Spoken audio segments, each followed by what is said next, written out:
अस्सलाम वालेकुम, मैं जुनैद रहमान और आप देख रहे हो मेरा यूट्यूब चैनल जेब इलेक्ट्रिक पॉइंट। जी तो दोस्तों, आज की वीडियो में हम इस प्रोटेक्टर के बारे में बात करेंगे कि ये प्रोटेक्टर किस तरह काम करता है, इसके कनेक्शन किस तरह किए जाते हैं, इसके अंदर जो सेटिंग है वो किस तरीके से किए जाते हैं और कितने पावर के लिए कितने एम्पेयर रखने चाहिए, कितने वोल्ट हाई हों तो ये कट ऑफ करता है, कितने लो हो तो ये कट ऑफ करता है, कौन से ऑप्शन पर हमें इसको इस्तेमाल करना चाहिए। तो ये सब कुछ इसी वीडियो के अंदर मैं क्लियर करने वाला हूं। तो आज की वीडियो आप दोस्तों के लिए बहुत इंफॉर्मेटिव होने वाली है, तो इसको स्किप नहीं करना होगा।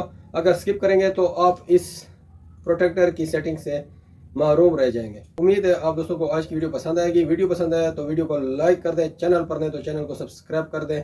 जी तो दोस्तों, बिना टाइम वेस्ट किए चलते हैं इस इंफॉर्मेटिव वीडियो की तरफ। जी तो दोस्तों, इस प्रोटेक्टर के डब्बे के अंदर ये किताबचा आप दोस्तों को नज़र आ रहा होगा, लेकिन आप दोस्त इस किताबचे को बगैर रीड किए इसको फेंक देते हैं।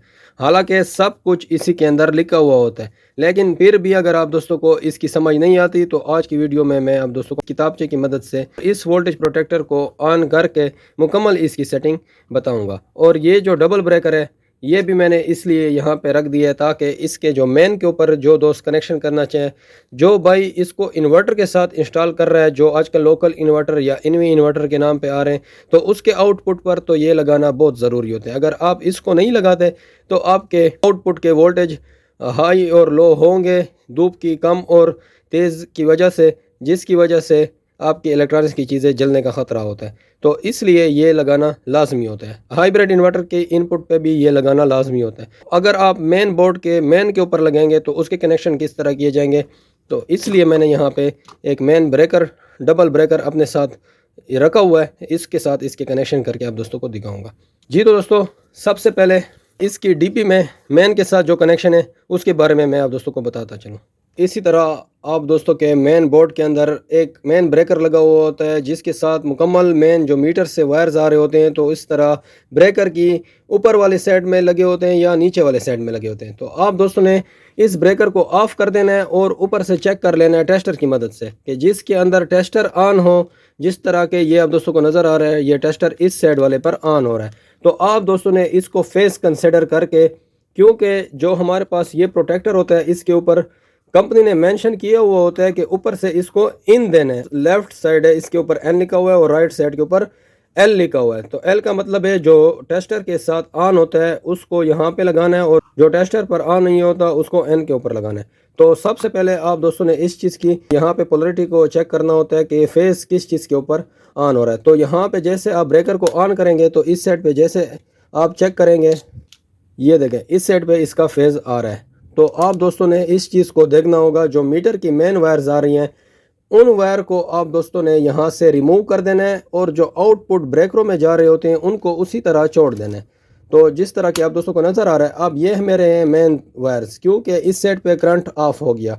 तो इस चीज़ से आप दोस्तों को समझ आ जाएगी कि ये जो जहाँ से करंट ऑफ हो गया इस ब्रेकर से, तो इसकी नीचे वाली साइड आउटपुट है और ऊपर से इनपुट मीटर से दी गई है। यहाँ से वायर्स आप दोस्तों ने निकाल देने और यहाँ पे लगा देने। तो दोस्तों मैं जल्दी जल्दी इसको कनेक्ट करके आप दोस्तों के सामने हाजिर होता हूँ। जी तो दोस्तों, मैंने कनेक्शन कंप्लीट कर लिए हैं। जो ब्रेकर के अंदर मेन मीटर के वायर्स आ रही थी उनको मैंने इस प्रोटेक्टर की इनपुट में दे दिया है और टेस्टर की मदद से इसकी पोलरिटी का खास ख्याल रखना होता है। टेस्टर जिस वायर्स के ऊपर ऑन होता है वो फेज होता है, उसको इस एल वाली साइड में लगाना होता है और एन वाली साइड में वो वाली वायर्स लगानी होती है जिसे न्यूट्रल कहा जाता है।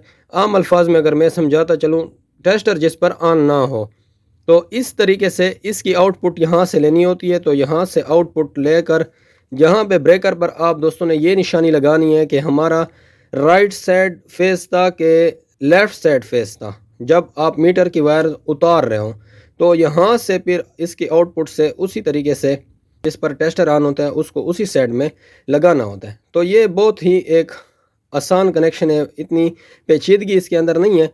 अब मैं इसको इन सप्लाई दे देता हूँ। तो ये मैंने इसको इन सप्लाई दे दी है। ये अपनी 10 सेकंड का टाइमिंग इसके ऊपर लगा हुआ होता है। जैसे 10 सेकंड इसके मुकम्मल हो जाते हैं उसके बाद ये प्रोटेक्टर ऑन हो जाएगा और यहाँ पे करंट आ जाएगा। ये देखें आप दोस्तों को नज़र आ रहा है करंट आ गया। अब ये जैसे आप ऑन करेंगे तो आपको जब भी वापडे से सर्ज आ जाती है, जो वोल्ट अप एंड डाउन हो रहे हैं, तो ये आपकी घर की जो अप्लाइंसेज है उनको सेव करेगा।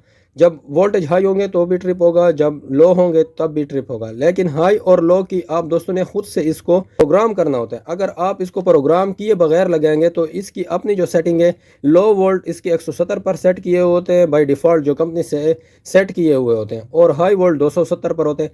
तो आपने अपने इलाके के मुताबिक इसकी सेटिंग करनी है कि आपके सेट में हाई वोल्टेज कितने आते हैं और लो वोल्टेज कितने आते हैं, तो उसके मुताबिक इसकी सेटिंग की जाती है। तो उम्मीद है इतने तक तो आप दोस्तों को इसके कनेक्शन की समझ आ गई होगी। तो अब इसके बाद मैं इसकी मुकम्मल सेटिंग के बारे में बताता हूँ।